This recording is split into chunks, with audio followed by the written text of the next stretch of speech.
CM Sukhvinder Singh Sukhu ने drug तस्करी और राष्ट्रीय सुरक्षा पर आयोजित क्षेत्रीय सम्मेलन में भाग लिया। केंद्रीय गृह मंत्री अमित शाह की अध्यक्षता में दिल्ली में आयोजित इस सम्मेलन से सीएम वर्चुअल माध्यम से शामिल हुए।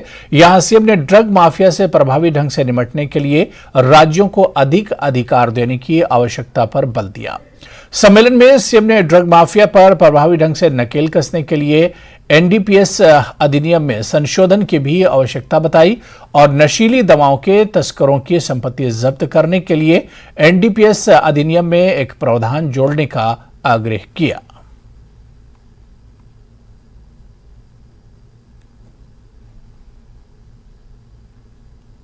शिमला में बीबीए, एमबीए और चंडीगढ़ में हिस्सेदारी को लेकर कैबिनेट सब कमेटी की बैठक हुई, जिसकी अगुवाई कैबिनेट मंत्री चंद्र कुमार ने की। बैठक में मंत्री जगत सिंह नेगी और हर्षवर्धन चौहान मौजूद रहे। वहीं ऊर्जा सचिव समेत कई अधिकारी भी बैठक में शामिल हुए। बैठक को लेकर चंद्र कुमार ने कहा कि हर मुद्दे पर विस्तार से चर्चा हुई है। मामला सुप्रीम कोर्ट में लंबित है। ऐसे में 7.19% हिस्सेदारी पर 26 जुलाई को सुनवाई होगी। बता दें कि नवंबर 1966 के पंजाब पुनर्गठन एक्ट के तहत हिमाचल की हिस्सेदारी है और सेक्शन 78 के अनुसार स्टेटस और लायबिलिटी के तहत 7.19% की हिस्सेदारी की बात हो रही है। उन्होंने आगे कहा कि जल विद्युत परियोजनाओं में पर्यावरण के मुद्दों की अनदेखी हुई है। कई स्थानों पर अवैध कब्जा भी किया गया। ऊना के पास वहाँ बना है पंजाब में, तो वो उस वक्त बना था जब वो फर्टिलाइज़र की ज़रूरत थी, नेशनल फर्टिलाइज़र प्लांट NFL। तो उस वक्त प्राइम मिनिस्टर थे वो लाल बहादुर शास्त्री थे, तो कहते थे कि NFL को सस्ती बिजली दी जाए ताकि इस वक्त फर्टिलाइज़र की ज़रूरत है एग्रीकल्चर सेक्टर में। तो उस वक्त का बड़े कम रेट्स के ऊपर जो है वो रेट के ऊपर बिजली जो थी वो नेशनल फर्टिलाइजर्स लिमिटेड को दी गई। उनका क्लेम है पंजाब का कि NFL रेट के ऊपर हम एग्री करते हैं। तो NFL रेट जो है वो बिल्कुल मिनिमम रेट्स है। हमारा क्लेम है कि BTPS रेट्स के ऊपर हमें जो है वो हमारा क्लेम बनता है कि उस रेट के ऊपर हमें जो है वो क्लेम दिया जाए। तो ये सब चीज़ें हम जो है सुप्रीम कोर्ट में कंटेस्ट कर रहे हैं। तो हम चाहते हैं कि हमारा कोई डिस्प्यूट नहीं है पंजाब के साथ, या जो हमारी सिस्टर स्टेट्स हैं। हमारा क्लेम है जो 1966 में रीऑर्गेनाइजेशन एक्ट के तहत जो हमें मतलब मिलना चाहिए था हमारा शेयर। सुक्खू सरकार ने फील्ड दौरों के दौरान मान्यों को पुलिस द्वारा दिए जाने वाले गार्ड ऑफ ऑनर को 15 सितंबर 2023 तक स्थगित कर दिया है। हालांकि 15 अगस्त को स्वतंत्रता दिवस के अवसर पर इन आदेशों में छूट रहेगी। यह फैसला प्रदेश में हाल ही में आई आपदा को लेकर जारी हुआ है। बचाव कार्यों को देखते हुए यह फैसला लिया गया।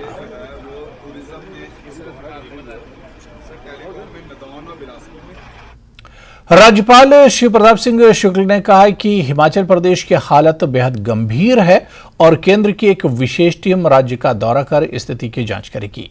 राज्यपाल ने कहा कि राज्य को जानमाल की भारी क्षति हुई है, जिसमें अब तक केंद्र ने राज्य को 3.5 करोड़ रुपए दिए हैं और वे बाद में हमारी और मदद करेंगे।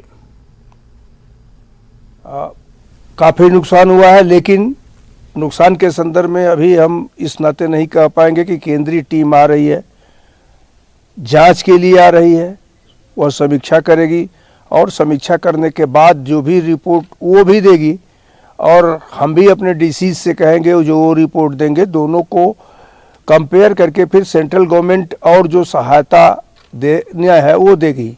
अभी तक तो सेंट्रल गवर्नमेंट 350 करोड़ रुपए से ऊपर हिमाचल को सहायता राशि के रूप में दी है, लेकिन अन्य राशियां जब पूरी रिपोर्ट बन जाएगी तभी देने की स्थिति बनेगी। लेकिन जितना नुकसान हुआ है उस नुकसान की भरपाई कोई तुरंत नहीं कर पाएगा, धीरे धीरे होगी।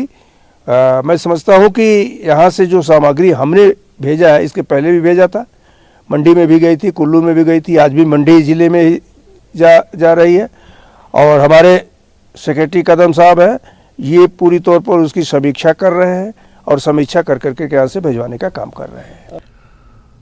2 दिवसीय दौरे पर ऊना पहुंचे केंद्र सूचना प्रसारण एवं खेल मंत्री अनुराग ठाकुर ने केंद्र प्रायोजित योजनाओं की समीक्षा के लिए जिला विकास समन्वय एवं अनुसरण समिति यानी दिशा की बैठक की अध्यक्षता की। इस दौरान केंद्र मंत्री अनुराग ठाकुर ने केंद्र प्रायोजित योजनाओं की समीक्षा की और पीजीआई, रेलवे और केवीके के काम की गति से खुशी जताई।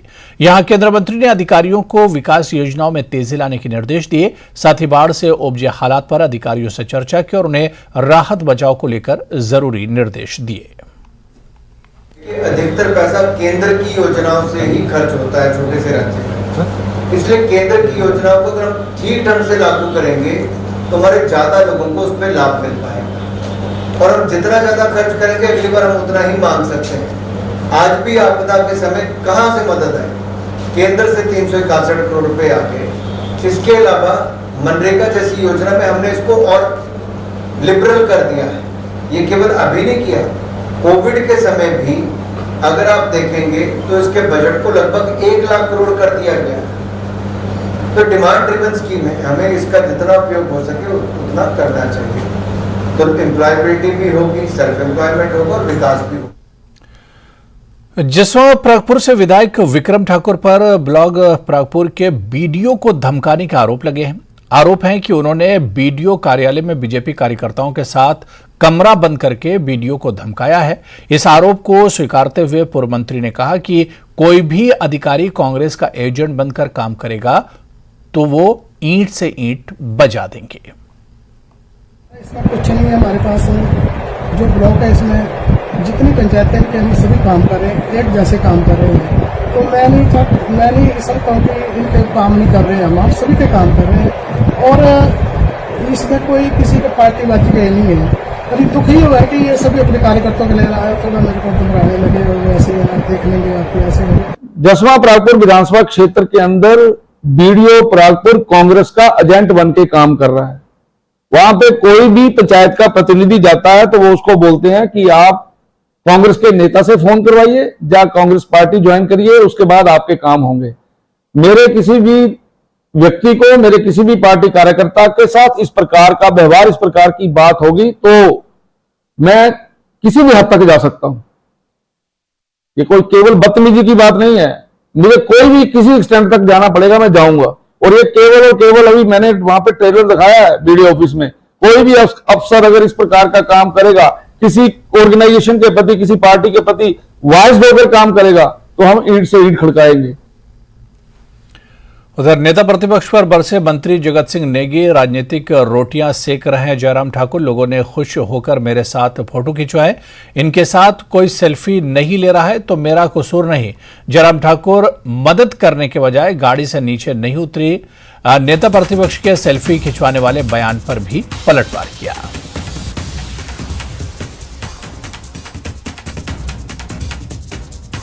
तो नेता प्रतिपक्ष पर बरसे हैं मंत्री जगत सिंह नेगी, राजनीतिक रोटियां सेक रहे हैं जयराम ठाकुर। लोगों ने खुश होकर मेरे साथ फोटो खिंचवाए, उनके साथ कोई सेल्फी नहीं ले रहा है तो मेरा क्या कसूर है। जयराम ठाकुर मदद करने के बजाय गाड़ी से नीचे नहीं उतरे। नेता प्रतिपक्ष के सेल्फी खिंचवाने वाले बयान पर यह पलटवार किया है नेगी ने। अच्छा, नेता प्रतिपक्ष ये कह रहे हैं कि केंद्र से मदद दी गई और जो ऑपरेशन चला उसमें केंद्रीय एजेंसियों ने भी भूमिका निभाई, आपकी तरफ से जो है धन्यवाद भी नहीं किया गया और मुख्यमंत्री के साथ जो लोग गए, कुछ नेता गए, वो सेल्फी खिंचवाते रहे। पता नहीं जयराम जी को क्या हो गया है। अगर केंद्र में कांग्रेस की सरकार होती तो क्या जयराम जी बोलते आज केंद्र ने मदद की?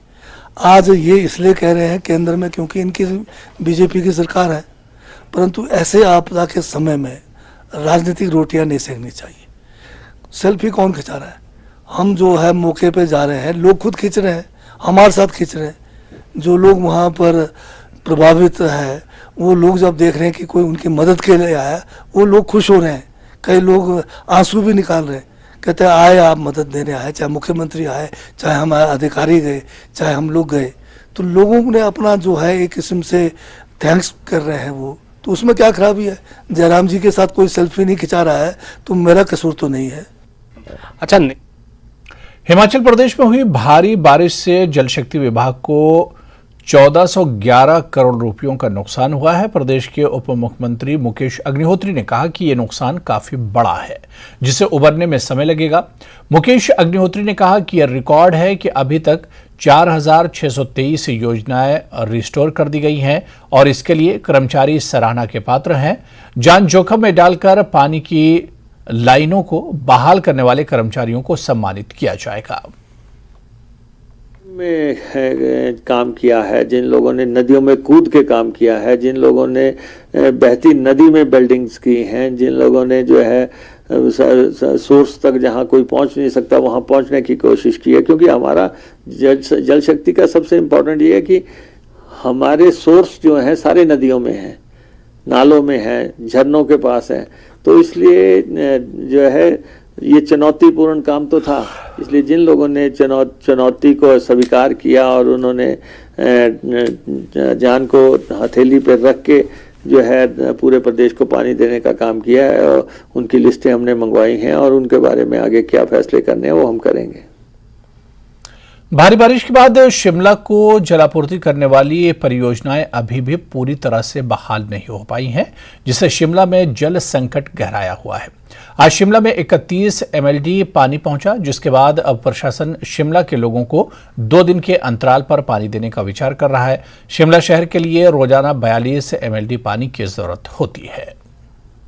सुबह मॉर्निंग में हमारे पास अपडेट आती है, उसमें 31 MLD आया था और आस्ते आस्ते शिमला में मुझे लगता है कि हम आस्ते आस्ते व्यवस्था को ठीक करने की कोशिश कर रहे हैं। थोड़ा मौसम का जैसे जैसे हमको साथ मिल रहा है। आज 31 MLD था, परसों रात को गिरी से बहुत कम मिला हमारे को क्योंकि बारिश हुई बहुत, लेकिन आज काफ़ी एरिया हमने चलाया। कल रात को भी काफ़ी एरिया चलाए।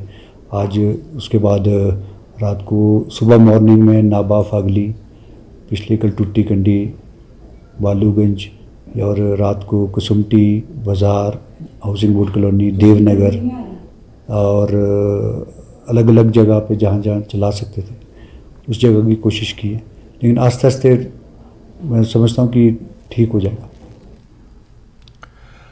अटल टनल रोहतांग से लेकर तांदी तक को टीसीपी के दायरे में लाने के फैसले का विधायक रवि ठाकुर ने विरोध किया है और सरकार से इस फैसले पर पुनर्विचार की अपील की है। बता दें कि लाहौल स्पीति की सुंदरता को बचाए रखने के लिए अब सरकार ने टीसीपी को लागू करने की बात की है, जिससे अटल टनल से लेकर तांदी तक लोगों को घर बनाने से पहले टीसीपी से नक्शे पास करवाने होंगे। वैसे तो कोई भी प्लानिंग सरकार करती है या प्रशासन करता है, ये लोगों के विकास के लिए होता है, मगर रिजर्वेशंस हैं यहाँ। कुछ रिजर्वेशंस है। एक तो यहाँ पर हमारा ट्राइबल इलाका है, अनुसूचित जनजाति हल्का है और बहुत खुला खाला इलाका है और दूर दराज क्षेत्र है, तो लोगों की रिजर्वेशंस है कि यहाँ पर टीसीपी ना लगाई जाए। और जो मौन व्रत पे लोग बैठे हैं, मैं उनका समर्थन करता हूँ फिलहाल के लिए कि सरकार इसमें समीक्षा करे दोबारा से कि टीसीपी जो लागू हो रहा है उसमें क्या क्या मेरिट्स और डीमेरिट्स रहेंगे, तब निर्णय ले। तो ये और आपदा से जुड़ी हुई इस वक्त बड़ी खबर है। आपको बता दें कि 24 जून से अब तक 122 लोगों की मौत हुई है, 12 लोग लापता हैं, 140 लोग घायल हुए हैं, 490 घर ढह गए हैं, 4146 घरों को आंशिक नुकसान पहुंचा है और प्रदेश भर में 133 दुकानों को नुकसान पहुंचा है। प्रदेश को 4635.58 करोड़ का नुकसान हुआ है। तो अब तक बारिश और बाढ़ से हिमाचल को जो तबाही हुई है उससे जुड़ी हुई इस वक्त की बड़ी खबर आपको बता दें कि 24 जून से अब तक 122 लोग इस कहर का शिकार हुए हैं, बारिश और बाढ़ के कहर का शिकार हुए हैं।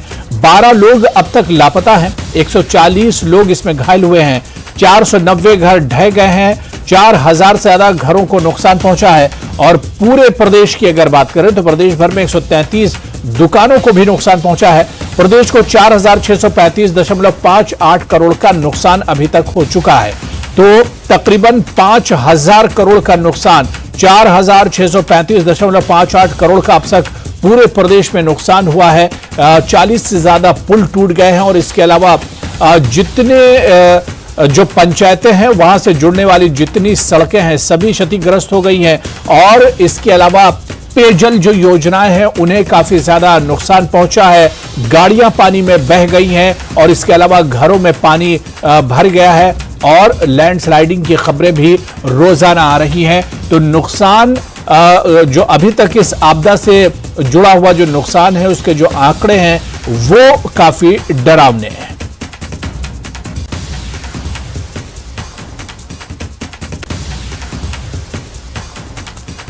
और बारिश से हुई बर्बादी पर बड़ी खबर, नुकसान के आकलन के लिए आ रही है टीम। बुधवार को पहुंचेगी केंद्र टीम। केंद्र की टीम 3 टीम आएंगी हिमाचल, कुल्लू, किन्नौर और रोहड़ का करेंगी दौरा। राजस्व मंत्री जगत सिंह नेगी ने दी है जानकारी। उचित सहायता मिलने की उम्मीद है राज्य सरकार को। तो बारिश से हुई बर्बादी पर इस वक्त की बड़ी खबर आपको बता दें कि नुकसान के आकलन के लिए टीम आ रही है। बुधवार को पहुंचेंगी केंद्रीय टीम। केंद्र की 3 टीम आएंगी हिमाचल, कुल्लू, किन्नौर और रोहड़ का ये टीमें दौरा करेंगी। राजस्व मंत्री जगत सिंह नेगी ने इसकी जानकारी दी है। उचित सहायता मिलने की उम्मीद भी उन्होंने जताई है। केंद्र से जो टीम आ रहे हैं मैं उनका जो धन्यवाद करता हूं, स्वागत करता हूं। उसके लिए मैं विशेषकर हमारा रेवेन्यू डिपार्टमेंट का जो हमारा डिजास्टर मैनेजमेंट का जो हमारा टीम है जिसको हमारे ओंकार शर्मा लीड कर रहे हैं, जो प्रिंसिपल सेक्रेटरी रेवेन्यू है और डिजास्टर भी इनके पास है। इन्होंने जो सारी व्यवस्था करके केंद्र ने भी प्रॉम्प्ट जो है इसमें एक्शन लिया है, उसके लिए मैं आप धन्यवाद चाहते हैं। मैं दिल की गहराइयों से धन्यवाद करता हूँ कि वो जो है कल चंडीगढ़ पहुंच रहे हैं और हमने उसका पूरा प्लानिंग किया है। एक टीम कुल्लू की तरफ जाएगी, एक टीम हमारे रोडू की तरफ को जाएगी और एक टीम किन्नौर की तरफ को जाएगी। सभी जो है इनके लिए आने जाने की पूरी व्यवस्था की गई है ताकि ये जो है ताज़ा ताज़ा देख सके कि कितना डिजास्टर हुआ है, कितना जो है यहाँ लॉस हुआ है। और मुझे उम्मीद है कि जिस हिसाब से लॉस हुआ है केंद्र सरकार उसी मतलब अंदाजे में हमें अगर सहायता करेंगे तो मैं और ज़्यादा जो मंडी के 6 मील के पास चंडीगढ़ मनाली नेशनल हाईवे पर लोडर मशीन पर उस समय बड़ी बड़ी चट्टानें गिर गईं जब वहां रेस्टोरेशन का काम चल रहा था। लोडर मशीन पर गिरी बड़ी बड़ी चट्टानों का लाइव वीडियो भी सामने आया है जिसमें लोग अपनी जान बचाकर भागते हुए नजर आ रहे हैं। घटना सोमवार शाम 5 बजे के करीब की बताई जा रही है। गनीमत रही कि इस घटना में कोई जानी नुकसान नहीं हुआ है।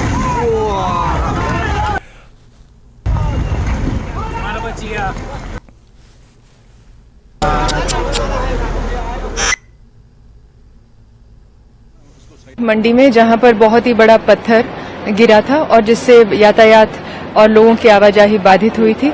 जिस जेसीबी को जो चालक चला रहे थे वो पूर्ण रूप से सुरक्षित हैं। उनको मैंने अभी अभी देखा है और उनकी बहुत हल्की सी स्क्रैचेस खरोंचें आई हैं जिस पर हमने मलहम लगा दिया है और उनको हॉस्पिटल भी पहुंचा दिया है, लेकिन वो बिल्कुल भी आउट ऑफ डेंजर है। और यहाँ पर जो यातायात को सुचारू करने की जो व्यवस्था है वो जारी है।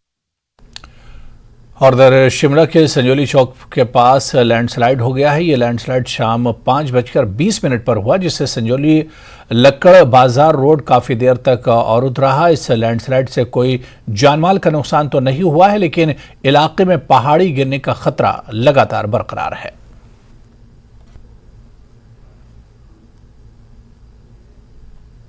कुल्लू की काइस और सेवबाग में बादल फटने की घटना में एक व्यक्ति की मौत हो गई जबकि 2 लोग घायल हो गए। इस आपदा की वजह से लोगों के घरों में मलबा घुस गया और कई गाड़ियां भी मलबे के नीचे दब गईं। बीती देर रात ये आपदा तब आई जब लोग गहरी नींद में सो रहे थे। ये घटना पिछले कल रात की 1-2 बजे के करीब की घटना है। इसमें बहुत सा नुकसान हुआ, आगे जाकर आगे भी बहुत नुकसान हुआ है। ये जो पानी जो आगे जाकर डाइवर्ट हुआ ना, किसी के बगीचे में, किसी के घर के अंदर चले गया। हमारा चलो एक गाय का क्या नाम शेड और एक किचन खराब हुआ और इस तरह की मतलब आगे जो मैंने पहले भी बोला आपको मिठाई बनाने वाला थे वो बेचारे एक की डेथ हुई, 2 इंजर्ड हो गए। जो हमारा जोगी नाला है, ब्रिंडी नाला है, काइस में जो आपका माता काइस के साथ जो नाला है, ये सारे नाले कल रात को 3:30 बजे के करीब, 3:30 पौने 4 बजे के करीब आए हैं। काइस में तो हमारा एक इंसान हमारा चंसारी से उसकी डेथ भी हुई है और 3 लोग इंजर्ड हुए हैं। उनको सवेरे ही भेज दिया गया था। पुलिस यहाँ पर समय से पहुंच गई थी। हालांकि तो हमने सुबह ही 5 बजे ही मशीन को काइस पहुंचा दिया था।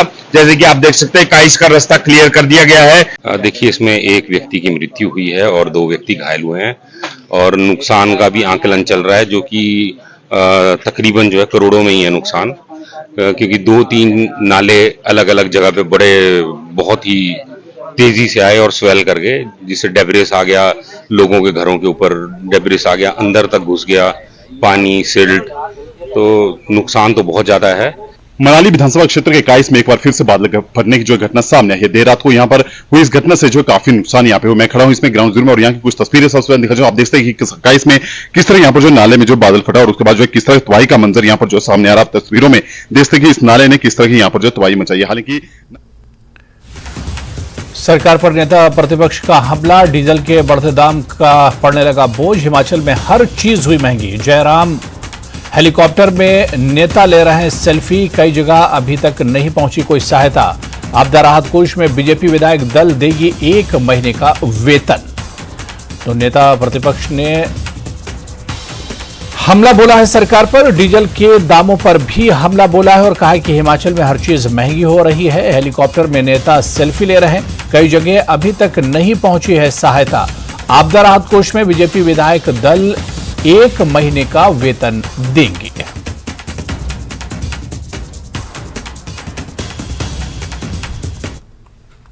तो चलिए इस बुलेटिन में अभी फिलहाल इतना ही। नमस्कार।